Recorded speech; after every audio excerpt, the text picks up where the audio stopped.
Voy a invitarlos, amados, que vayan conmigo a la Biblia, el libro por excelencia. Vaya conmigo a Primera de Timoteo, en el Nuevo Testamento, en el capítulo 6, en el verso 11.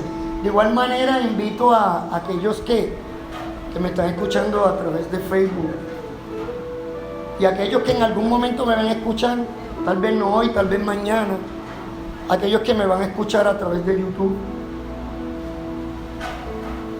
Mi oración es que de igual forma ellos puedan tomar la Biblia, la palabra de Dios, y corroboren y busquen que lo que se está hablando está precisamente ahí escrito, que se escribió hace miles de años, y como la palabra de Dios, independientemente de los años que hayan pasado, todavía sigue vigente. Todavía la palabra de Dios cambia y transforma al hombre. Todavía la palabra de Dios nos redarguye. Todavía su palabra nos reprende.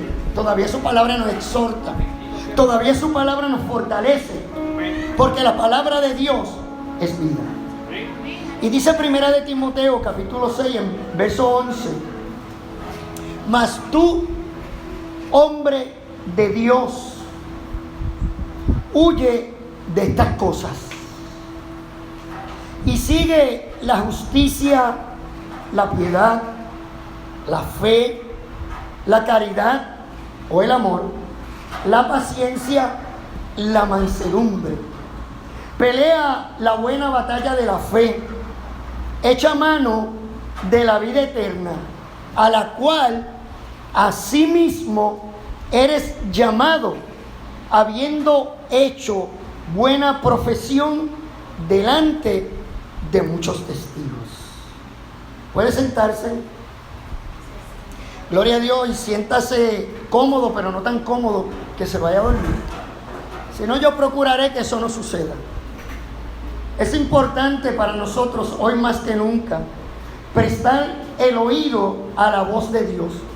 Dios siempre ha querido hablarnos. Una de las grandes preguntas que se hace el hombre, e inclusive me la han hecho en muchas ocasiones, aún estando fuera de la iglesia o fuera de algún foro cristiano que tenga que ver con la prédica o el mensaje de la palabra, hay en ocasiones que he estado inclusive en mi trabajo, inclusive haciendo ejercicio. Esta pregunta me la han hecho en muchas ocasiones, y es: ¿cómo Dios habla? ¿Cómo Dios me puede hablar? Claro, lo primero que se me ocurre es decirle: vea la palabra de Dios, abre la Biblia, y en la Biblia vas a encontrar muchas respuestas a muchas de tus preguntas. Probablemente, ¿verdad?, no entiendas la mayoría de estas cosas, pero para eso Dios precisamente llamó hombres, mujeres, jóvenes, para que fuesen maestros de su palabra y capacitarlos para que sean ellos o nosotros los que podamos guiar a aquellos que no pueden entender, porque yo puedo leerlo, ¿verdad?, de una manera histórica, pero no necesariamente entienda el mensaje revelador que hay en la palabra de Dios, que está fuera de todo conocimiento intelectual. Diciendo estas cosas, por eso es importante que siempre tengamos la palabra de Dios a la mano. Me llama la atención y le puse por nombre a este mensaje: huye, pero persigue. Huye, pero persigue. Porque la Biblia no solamente nos llama a huir, ¿verdad?, o a escapar de algo, sino que también la Biblia nos llama a perseguir. Usted dirá: ¿cómo funciona esto, verdad? Tengo que adelantarte que Dios no solamente nos dice que huyamos o nos apartemos de ciertas cosas y que todo queda ahí, ¿verdad?, y entonces esperando a que las demás cosas sigan sucediendo, sino que así como Dios me dice y me pide y nos pide que huyamos, también nos pide que persigamos. Ahora, ¿de qué nos dice que huyamos y qué nos dice que persigamos? Vamos a lo que la palabra de Dios dice. Comienza diciendo: mas tú, hombre de Dios. Yo quiero extender, ¿verdad?, esta frase, porque el apóstol Pablo le escribe precisamente a un joven, a un hombre llamado Timoteo, que es establecido aún en su juventud como uno de los pastores de aquella iglesia en Asia. Por eso él dice: mas tú, oh hombre de Dios, huye de estas cosas. ¿Por qué no dice mujer? ¿Por qué no dice a todos? ¿Por qué no dice iglesia? Porque específicamente se le está escribiendo a un hombre. Pero no es para menos, ¿verdad?, saber que esta misma responsabilidad que tenía Timoteo en aquel tiempo es la misma responsabilidad que tenemos nosotros en cada época o en cada tiempo. Lo tuvieron los cristianos de antaño y lo tenemos hoy nosotros en el siglo XXI. Y de igual forma, Dios nos dice a nosotros lo mismo. Y esta palabra huye, que en griego significa el zeugo, es la traducción de donde se deriva la palabra fugitivo. ¿Qué está intentando decir el apóstol Pablo a este joven? Está utilizando esta palabra zeugo para decirle que tú eres un fugitivo. Así como la expresión de que huyas de un animal salvaje, o que huyas de una serpiente venenosa, o que huyas de una plaga, o que huyas de un enemigo, así es imperativo que puede decirte o puede decir que en tiempo presente lo que la palabra te está diciendo es que continúes huyendo. Tal vez usted asociará la palabra huir con cobardía. Usted podrá decir: pero pastor, si yo huyo es porque soy un cobarde. Bueno, el puertorriqueño tiene una expresión que dice: es mejor que digan ahí corrió un valiente que ahí murió un cobarde. ¿Sí o no? Algo así. O al revés, ahí huyó un cobarde que ahí murió un valiente. Amén, estamos ahora. ¿Qué quiere decir esto? Porque si usted lo asocia la huida con cobardía, pero la palabra de Dios le da un significado completamente diferente.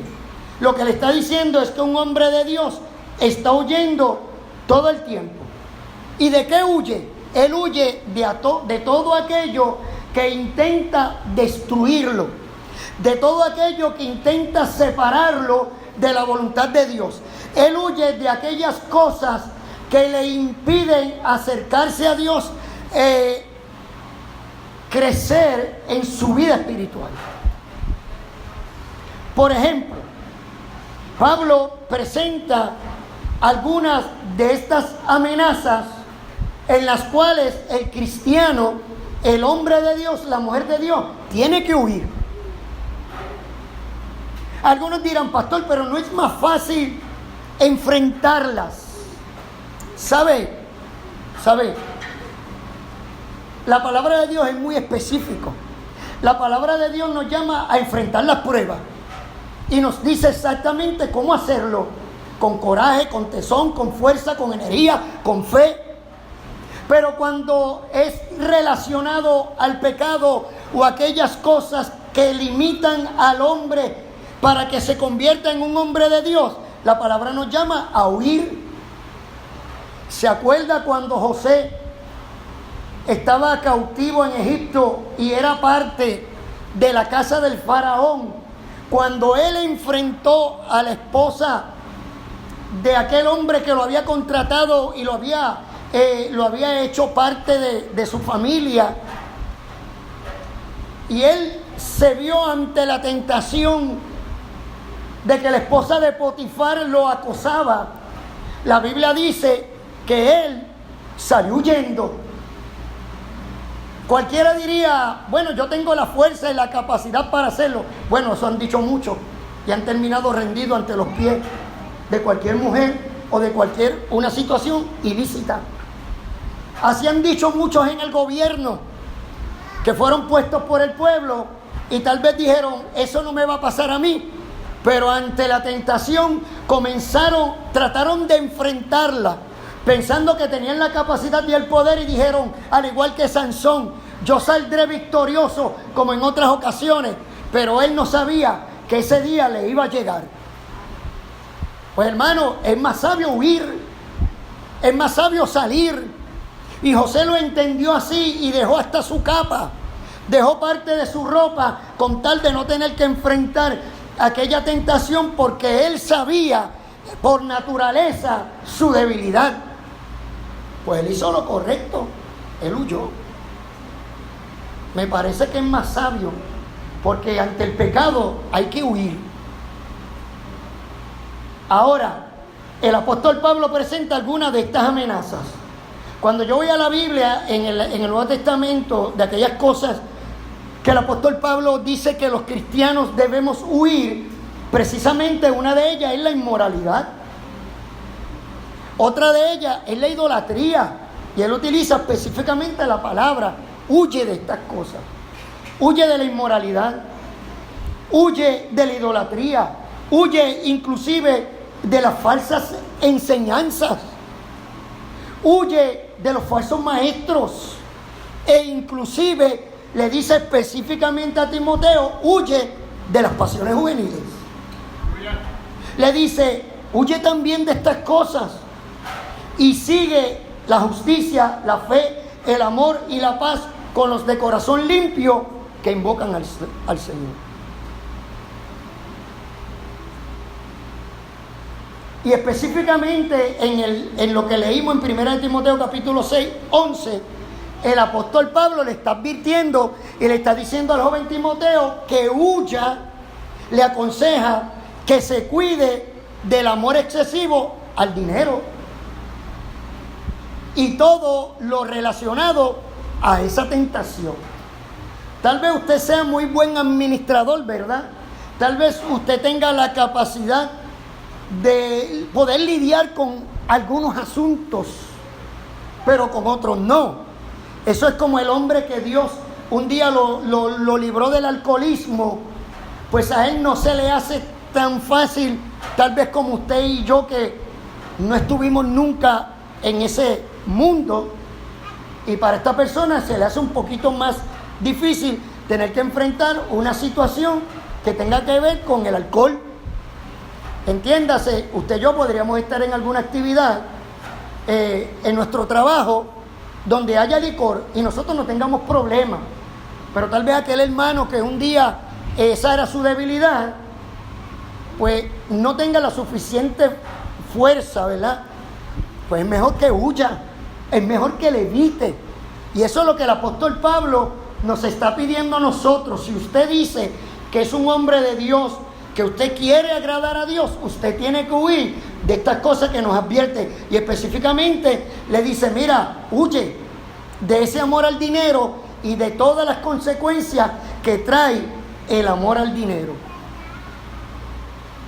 Que es precisamente lo que pasa en muchas agencias del gobierno, que por más que usted diga, ¿cómo es posible que aún siguen saliendo casos de corrupción que están ligadas a qué? Están ligadas al dinero, están ligadas al amor al dinero. Por eso el apóstol Pablo dice que el dinero es la raíz de todos los males.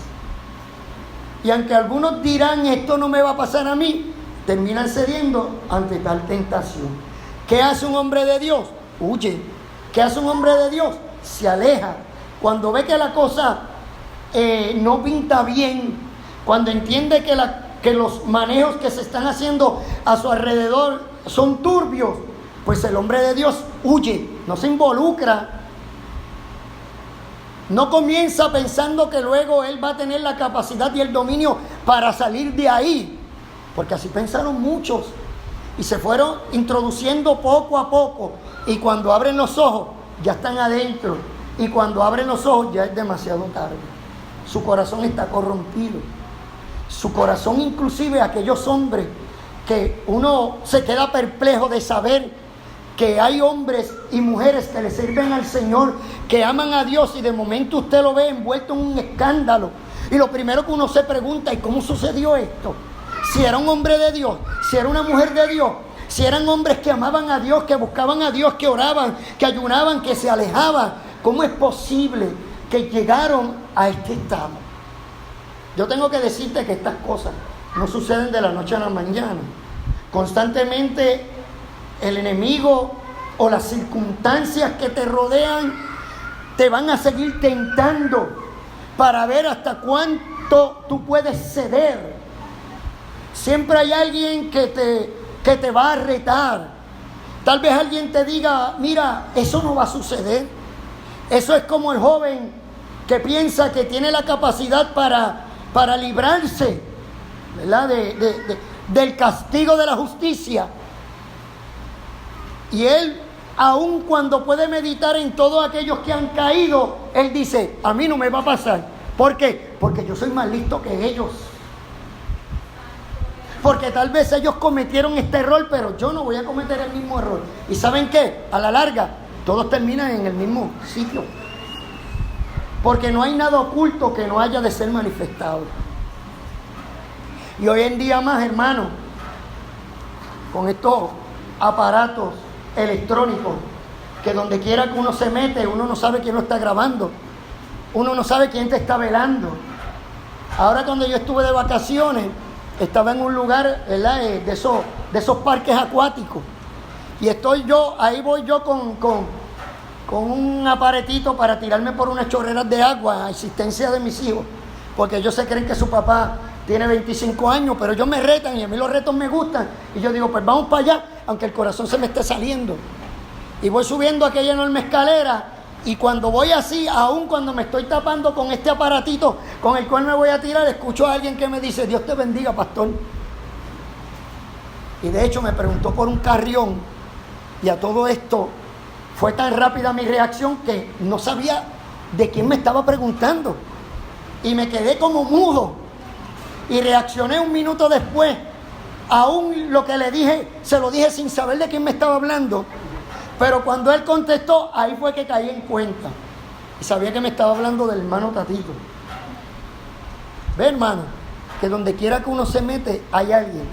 Y de hecho, antes de eso, estoy pagando la taquilla cuando alguien me saluda y me dice, Mr. Pérez.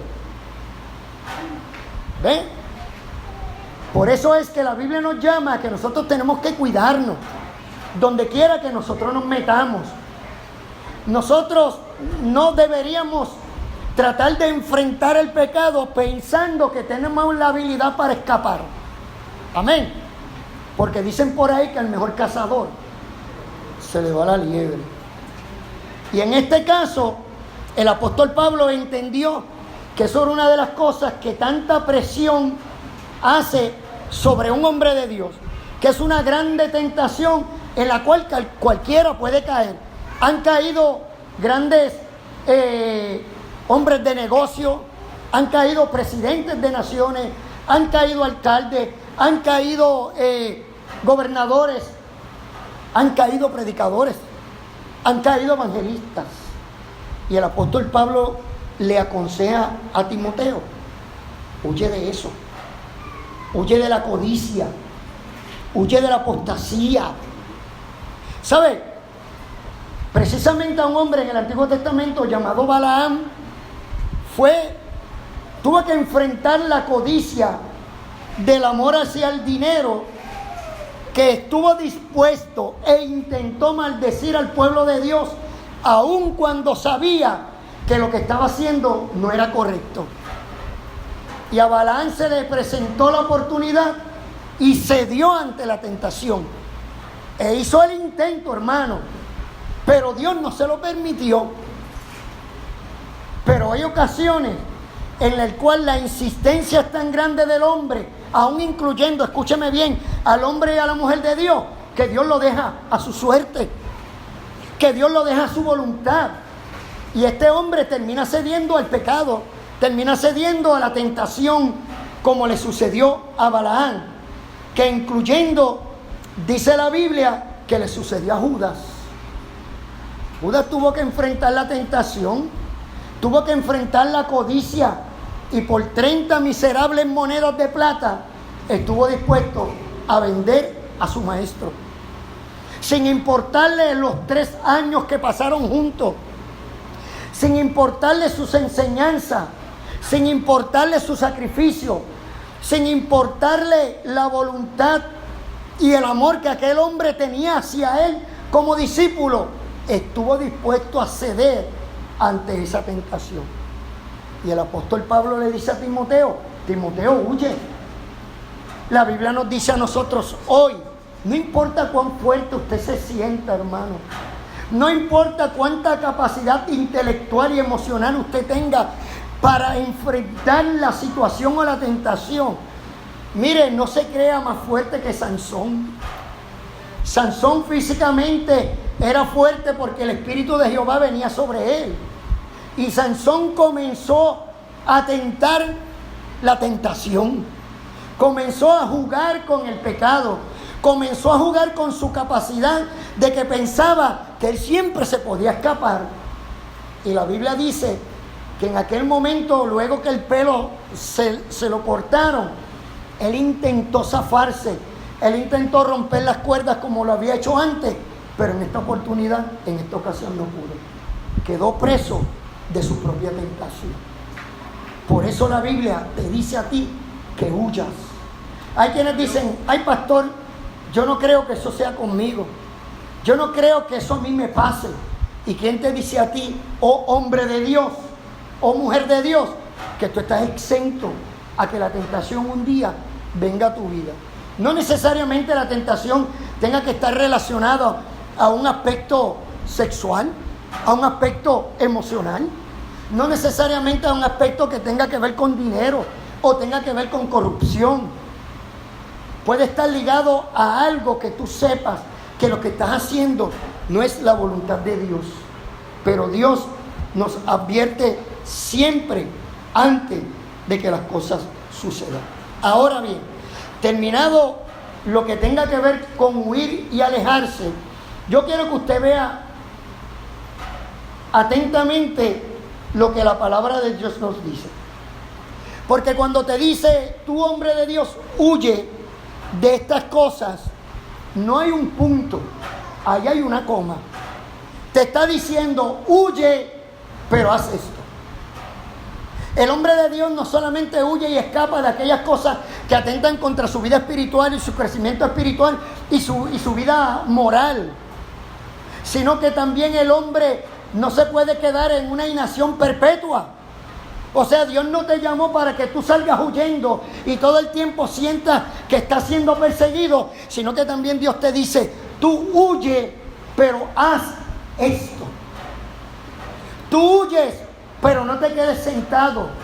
Tú huyes, pero no te quedes cruzado de brazos a esperar que las cosas sucedan. ¿Ve cómo es esto? O sea, Dios te dice huye, pero por otro lado te dice persigue. Por otro lado te dice busca. ¿Por qué, hermano? ¿Por qué?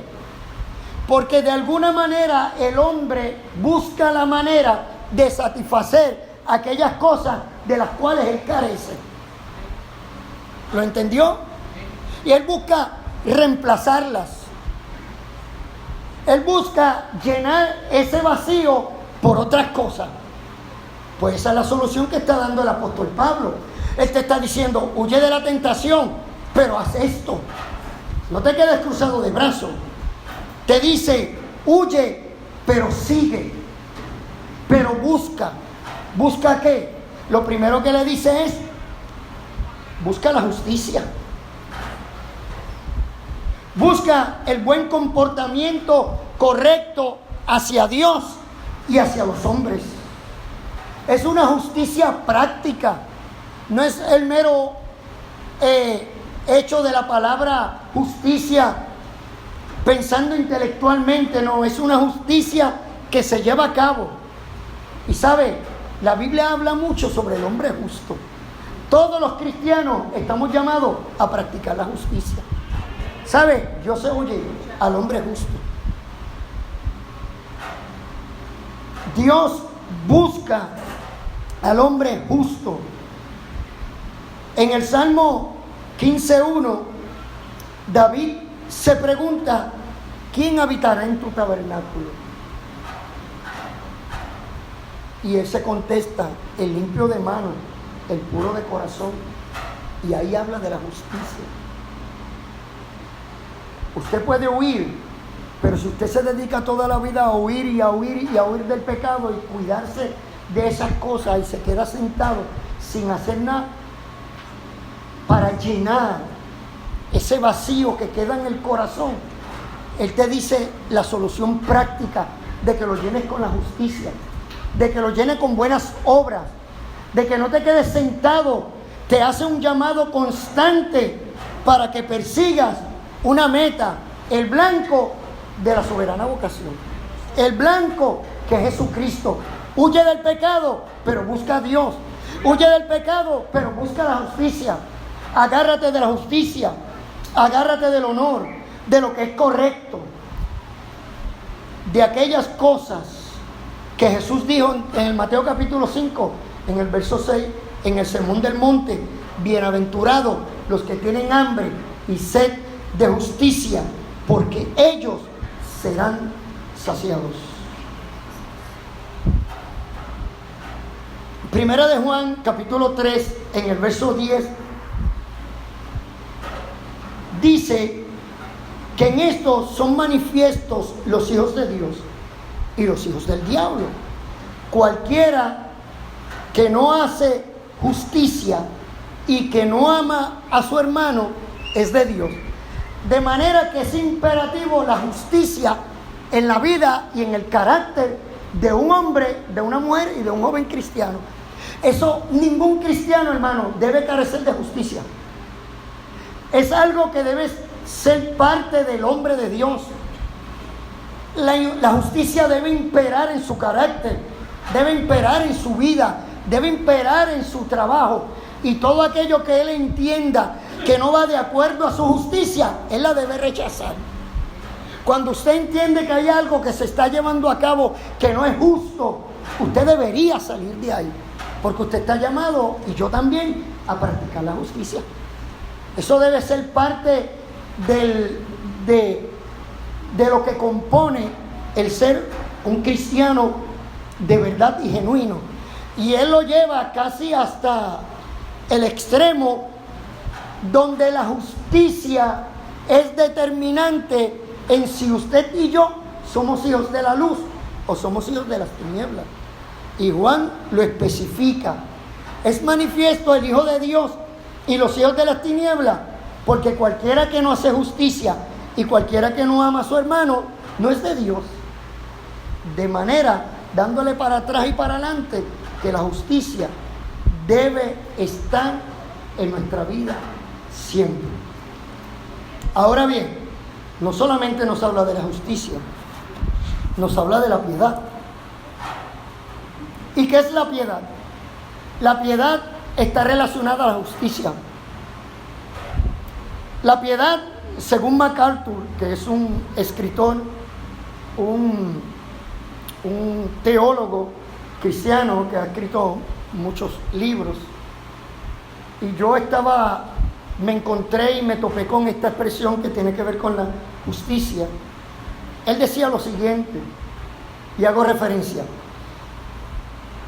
la justicia es el espíritu de la santidad, de la reverencia y de la devoción que dirige el comportamiento justo. Un hombre piadoso es un hombre justo. Es precisamente la piedad quien lo guía a hacer justicia. Es también la piedad lo que lo lleva a huir de la injusticia. Amén.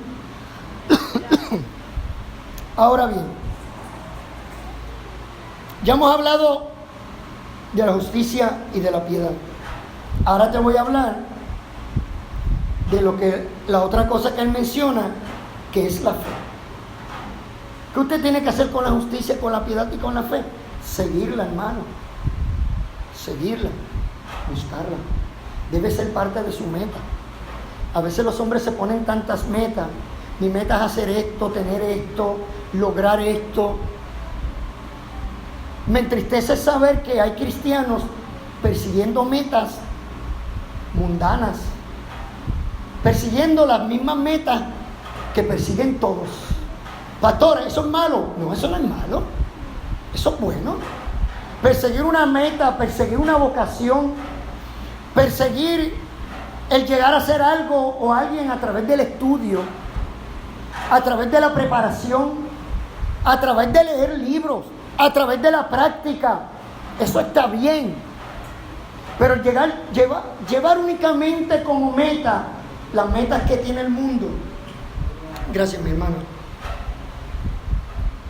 Si usted y yo hacemos eso, estamos haciendo lo que hacen todos y estamos careciendo de lo más importante. Estamos careciendo de aquellas cosas que son invisibles, de aquellas cosas que no se ven. Y el apóstol nos dice que nosotros tenemos que perseguir las cosas que no se ven.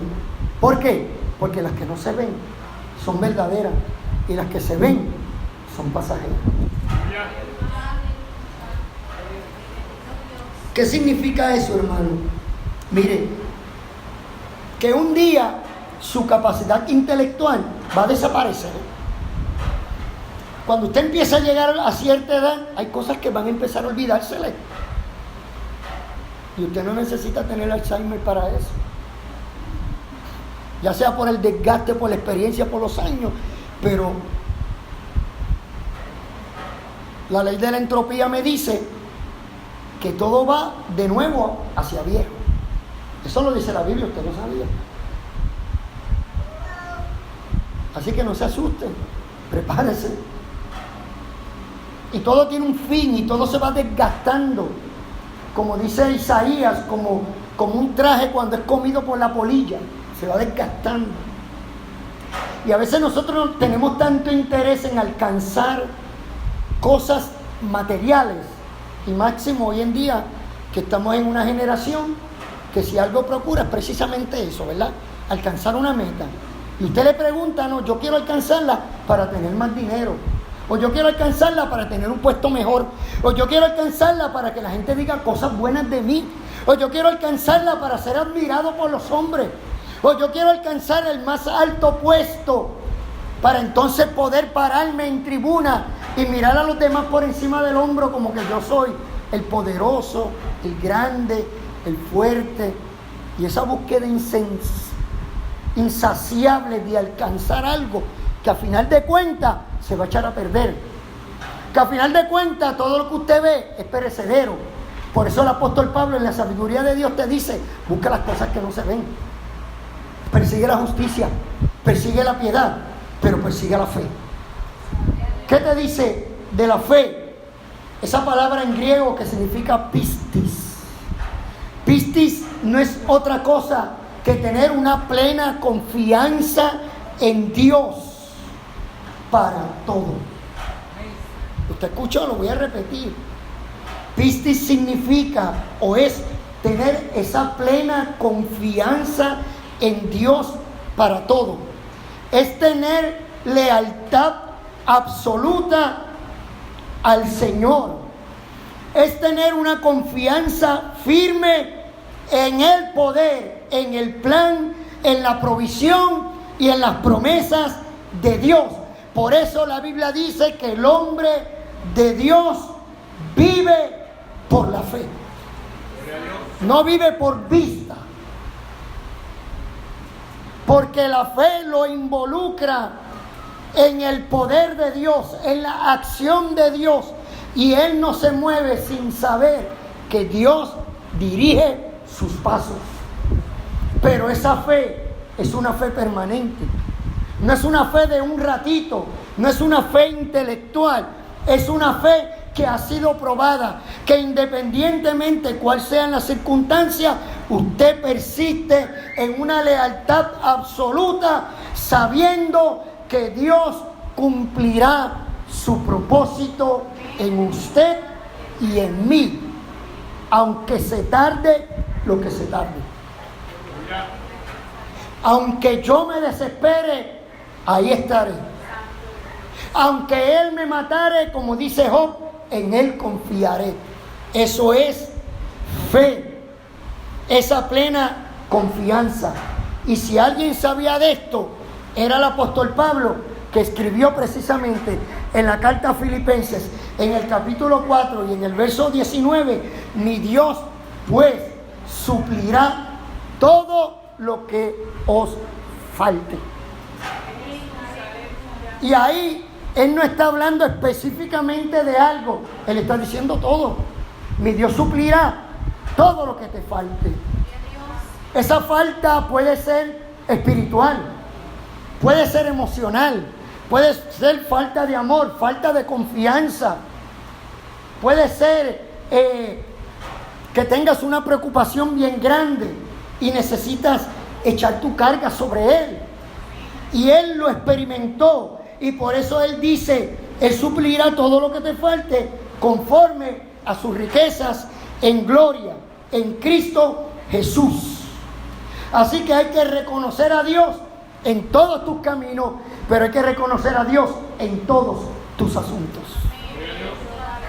No cuando te veas apretado, no cuando veas que estás tocando fondo, no, es en toda ocasión, es en cada momento en el cual Dios necesita que confíes en Él, necesita que te apoyes en Él, necesita que cuando tengas que gritar al cielo, grites al cielo, pero de igual forma que tú, aún en la tranquilidad de tu casa, aún cuando tú entiendas que todo marcha bien, tu confianza tiene que estar todavía depositada en Él. ¿Por qué? Porque Él sabe que si lo haces, Él se encargará de todos tus asuntos. Añádeselo a tu vida hoy y luego añádale a esa fe, añádale caridad, añádale amor. Del amor podríamos decir tantas cosas, pero el amor que el apóstol Pablo está hablando en griego es del amor ágape. De eso le está hablando. Persigue ese amor ágape. Un amor que no está determinado por lo que tú sientes. No está determinado ni sujeto a un asunto emocional. Porque ¿cuál es el problema? Que cuando nuestro amor, por eso el amor de Dios es ágape, es diferente. No está hablando del amor filial, no está hablando del amor de padres a hijos. Específicamente le está diciendo, persigue el amor, persigue ese amor ágape. Ese amor que no está condicionado a tus sentimientos. Porque si estuviese acomodado a mis sentimientos, va a haber momentos que yo voy a decidir amar. Va a haber momentos en mi vida que yo voy a decidir a quién voy a amar. ¿Sí o no? ¿O no es lo que hacen todos los hombres? Los hombres decidimos.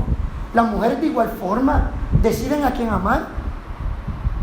Con el mismo derecho de decidir no amar. De decidir odiar. Pero en el caso del creyente, Él te está diciendo, huye, pero persigue el amor. Persigue el amor ágape.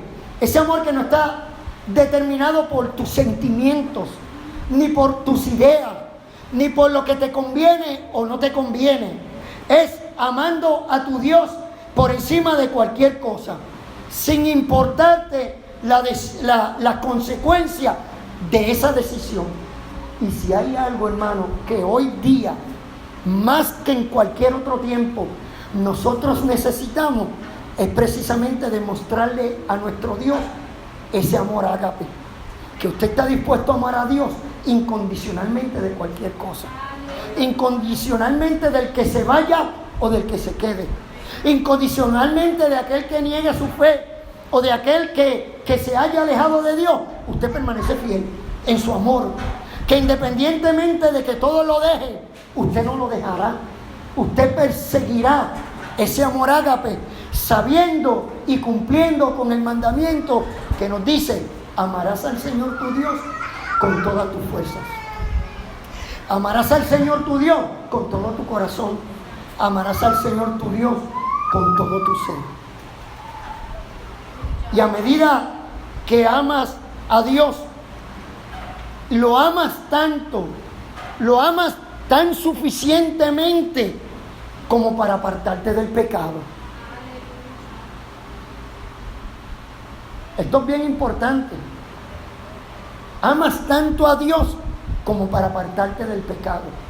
Imagínate qué tipo de amor está hablando la Biblia. Por eso vuelvo y digo, la palabra amor en griego tiene 3 diferentes significados. Pero cuando habla del amor ágape, está hablando de ese amor incondicional hacia Dios. Y es tan grande tu amor hacia Dios que tú estás dispuesto a alejarte del pecado. ¿Ven? Tú no puedes decir yo amo a Dios si tú persistes en el pecado. Es imposible, hermano. Es contraproducente. Es chocante, es imposible. Jesús dijo, no se puede amar a dos señores. Tú no puedes amar a Dios y amar las riquezas. Tú no puedes amar a Dios e idolatrar a tus hijos. Tú no puedes amar a Dios y a idolatrar. Tú no puedes amar a Dios y amar las circunstancias cuando éstas hacen tanto peso sobre ti que te llevan a doblegar tus rodillas ante esas circunstancias. ¿Entendió? Hay quienes han negado su fe y han doblado sus rodillas ante la presión de alguien, ante la presión del mundo, ante la presión de la injusticia, y dicen, mira, es que yo no aguanto más, es que esto causa tanto y tanto dolor, yo no aguanto más, y ceden al pecado. Pero el amor de Dios no te hace ceder al pecado. El amor de Dios te hace alejarte del pecado y de todo aquello que impide que tu vida se consagre a Él. De eso se trata. Pero no solamente ese amor te lleva a apartarte del pecado, sino también que te lleva a amar a otros como para enfrentarlos con su pecado. ¿Entendió? Amas tanto al ser humano, al individuo, lo amas tanto que no puedes dejar de orar por aquellos que no han sido redimidos por la sangre de Cristo. De eso está hablando Pablo. Amas tanto que no puedes pasar por alto el sentir la obligación de cuidarte para Dios, pero sentir la obligación de clamar en oración por aquellos que no lo conocen. De clamar en oración y predicarles la verdad. No dejarlos en su error. No dejarlos que se pierdan. Si usted ama de la manera que la Biblia dice a Dios, no solamente te alejarás del pecado, sino que procurarás amar a los demás como a ti mismo. No podrás vivir en paz hasta que todos los hombres o todos los que están a tu alrededor o todos los que tengan la oportunidad de que tú los alcance a través de la palabra de Dios. ¿Qué continúa diciendo? Sigue la paciencia. Adórnate tu vida, tu carácter de estas cosas. Es tan triste escuchar la siguiente frase de cristianos que llevan muchos años en el Evangelio y dicen, ay Señor, dame paciencia. Puede ser que, ¿verdad? Yo quiero pensar que ya es parte de un cliché, que nosotros decimos cosas por decirlas y ya eso es como parte de nuestro lenguaje. Yo me gustaría pensar que es así, ¿verdad? Pero escuchar a un cristiano de años que todavía le está pidiendo paciencia al Señor, y cuando Él lo hace es porque Él entiende que no tiene la paciencia necesaria como para enfrentar alguna situación, y todavía tiene que estar pidiéndole a Dios lo mismo, cuando se supone que usted y yo ya en esa área de nuestra vida hayamos madurado, ya hayamos alcanzado paciencia, porque eso es uno de los atributos de un hombre de Dios. Es lo que está diciendo Pablo. Si usted es una mujer de Dios, si usted es un hombre de Dios, eso debe ser parte de su atributo, eso debe ser parte de su carácter, tener paciencia. Y la paciencia se desarrolla, Dios nos pone a prueba. ¿Para qué? Para que ejerzamos nuestra vida en ella. Y puede que inicialmente usted no tenga paciencia. Es como cuando yo comencé en el magisterio, yo no tenía mucha paciencia. Yo me desencajaba cuando los niños de mi salón de clase no me obedecían. ¿Ven? Imagínese si eso le pasa a usted como padre y como madre, y lo que a veces tiene es 1 o 2. Imagínese tener 30 estudiantes en un salón y usted sabe o piensa o intuye que está perdiendo el control.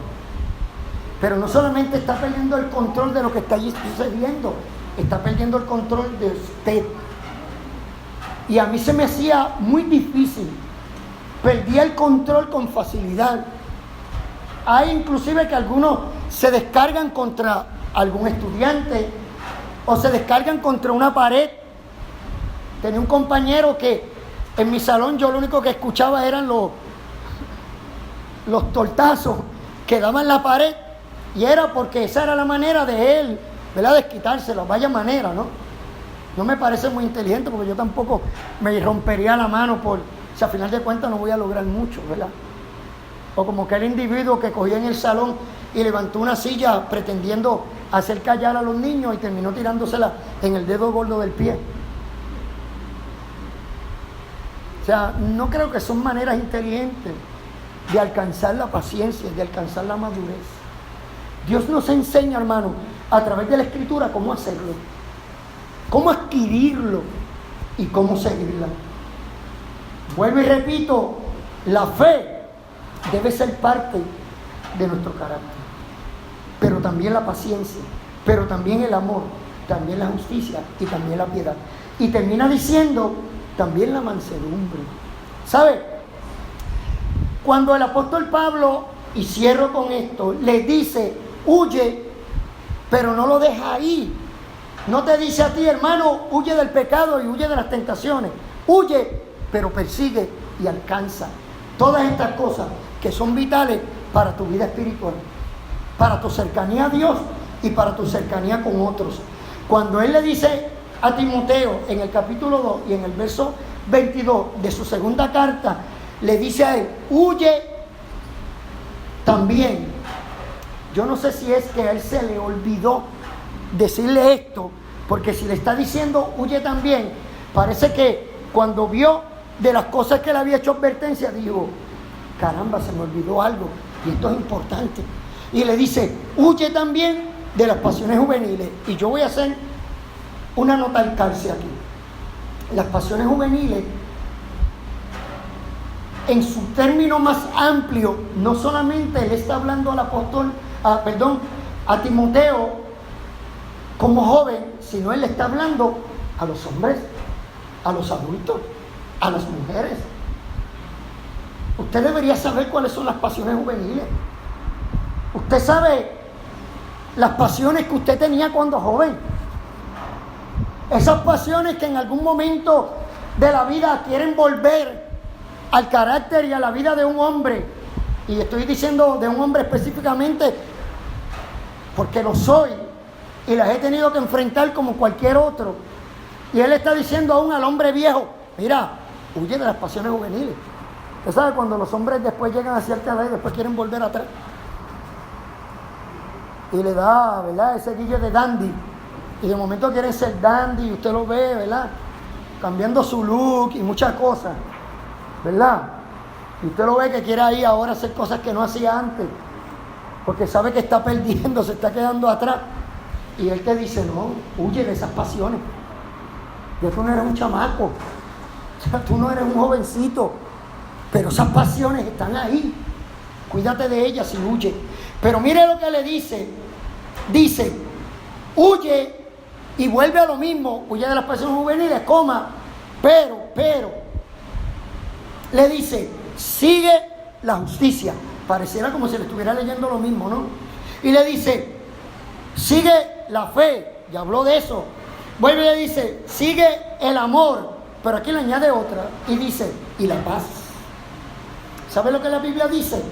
Sigue la paz, busca la paz, síguela, con los que de corazón limpio invocan al Señor. Si tú eres un hombre de Dios,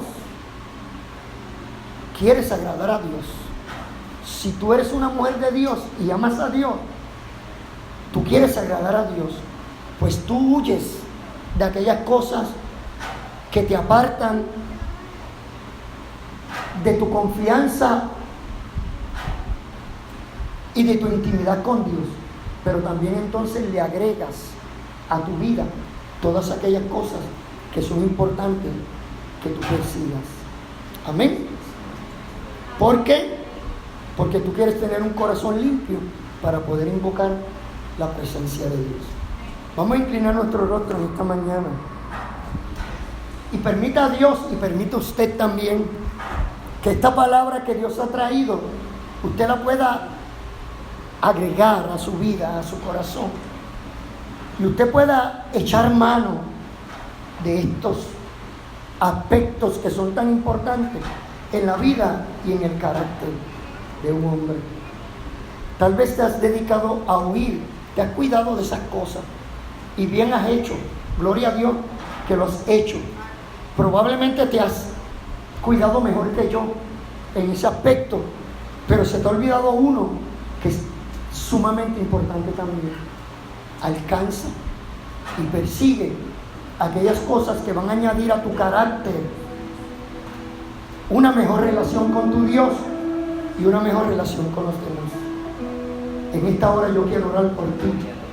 En esta hora yo voy a orar también por los que nos escuchan en su casa, o aquellos que en algún momento de su vida van a escuchar esta palabra.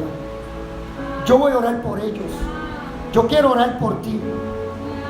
Solo Dios te pide sinceridad y humildad en tu corazón. Y te diga, fíjate, no sabía que era importante lo uno como lo otro. Es importante huir, pero es importante perseguir para adquirir aquellas cosas que son indispensables en mi vida y en mi carácter espiritual. Yo quiero orar por ti. Yo quiero presentarte a Dios. Padre Santo y Padre bueno, yo te doy gracias, pues me has amado, aun cuando no merecía tu amor. Te doy gracias porque me has perdonado. Y te doy gracias porque en Cristo Jesús he encontrado la paz, la alegría, el gozo y la firmeza de saber que le pertenezco a alguien. Que no ando por el mundo como alguien que no tiene a dónde ir, como alguien que no tiene a dónde llegar. Gracias porque tú me das esa seguridad. Y le das esa seguridad a tus hijos. Y le das seguridad a la iglesia. Por eso yo te pido hoy, Señor, que aquellos que tienen un corazón dispuesto, hoy, ya sea en su casa, ya sea en este lugar, o ya sea que me van a escuchar luego, pero tienen la disposición, han abierto su corazón para recibir y comenzar a perseguir estas cosas, que tú les concedas el deseo de su corazón.